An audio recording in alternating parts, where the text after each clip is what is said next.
Feng Shui Consultancy. www.pakbettv.com. Kilala mo ba si Nostradamus, Kapakbet? Si Nostradamus ay isang sikat na French psychic at kilala siya sa buong mundo dahil sa kanyang mga prediksyon at hula tungkol sa sanlibutan. Siya ay pinanganak noong 1503 at pumanaw noong 1566. Kahit siya ay humimlay na, Kapakbet, may naiwan siyang libro na naglalaman ng mga prediksyon at hula niya sa buong mundo hanggang 3,797. Meron ng nahulaang pangyayari sa Nostradamus katulad ng mga gera, sakuna at ang 9/11 attacks.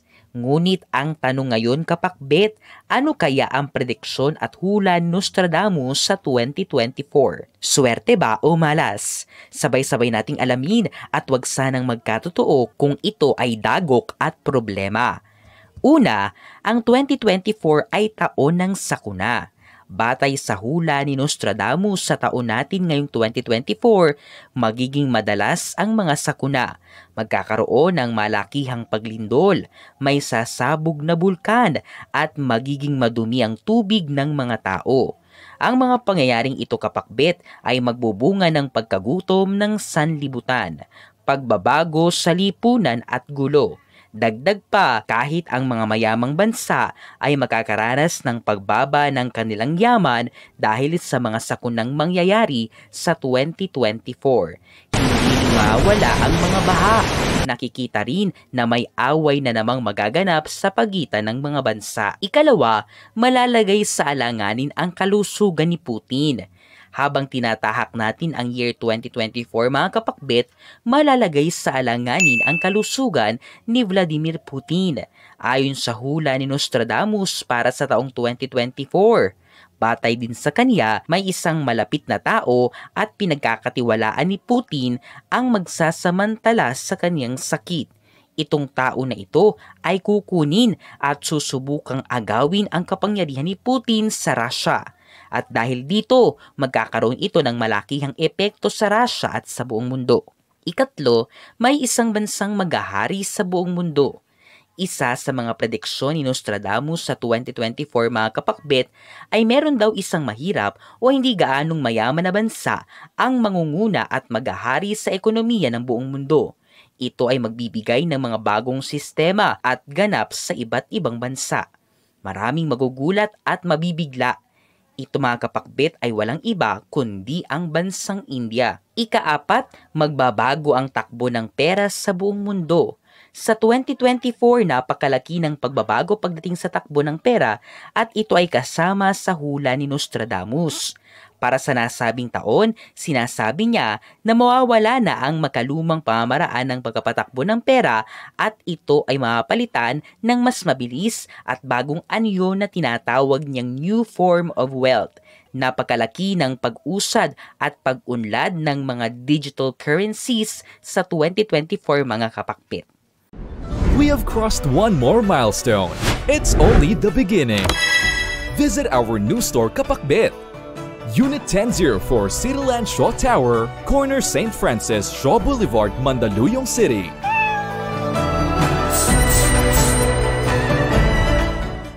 Ikalima, may dadalaw na mga taga-ibang planeta. Sinasabi rin ni Nostradamus na may dadalaw na mga taga-ibang planeta dito sa ating mundo o tinatawag nating mga alien o extraterrestrial guardians.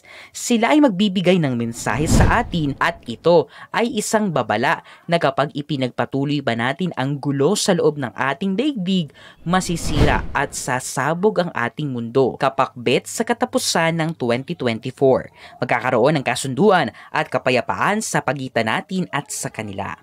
Ika-anim, may isang syudad na makakaranas ng isang malakas na lindol. Isang sikat na syudad o lugar ang bibigyan ng mensahe mula sa itaas sa pamagitan ng malakas na lindol, Kapakbet. Ito ay nangangahulugan na may isang lugar o syudad ang makakaranas ng isang malakas na lindol. Ito ay magbubunga ng malakihang power strikes, gulo, dugo at pagkalugi. Masisira ang mga kilalang buildings at landmarks. Hindi niya nabanggit kung anong lugar ito. Ikapito, may cosmic storm na mangyayari. Kasama rin sa prediksyon ni Nostradamus ang cosmic storm, mga kapakbet. Magkakaroon ng cosmic storm sa 2024. Kapag sinabi nating cosmic storm, isa itong bagyo pero hindi sa mundo natin kundi nasa outer space. Halimbawa, sa mga cosmic storm ay ang solar storm. Ito ay magbibigay ng malakihang pagkawala ng internet connection. Magiging mas malakas din ang bagyong mararanasan natin. Ikawalo, magkakaroon na ng telepathic connection.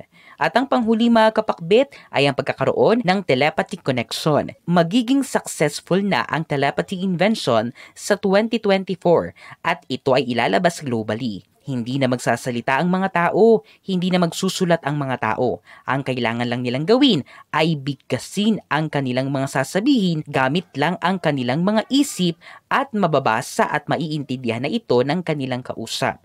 At dahil daw dito, magiging united at mababait ang mga tao dahil naiintindihan nila ng lubos ang naiisip ng bawat isa. Bagamat ganyan ang mga hula ni Nostradamus sa 2024, mga kapakbet, huwag tayong mawala ng pag-asa. Ito ay pawang hula lamang at walang katotohanan. Maaaring mangyari ito, hindi. Marami na ring hulang hindi tumama si Nostradamus. Malay natin, kasama na pala ang hula niya para sa 2024. Ang tangi nating gawin ay ang magdasal dahil siya lang ang nakakaalam sa lahat, mga kapakbet. Ang mga interpretasyong ito ay pawang gabay lamang. Nasa sa atin pa rin ang interpretasyon at tayo pa rin mismo ang may hawak ng ating kapalaran. Huwag po nating kalimutang magdasal at manalig sa may kapal. Hindi niya po tayo pababayaan. Huwag kalimutang mag-subscribe, i-like at i-share ang videong ito sa inyong kapamilya at kaibigan. Maraming salamat sa panonood, mga kapakbet.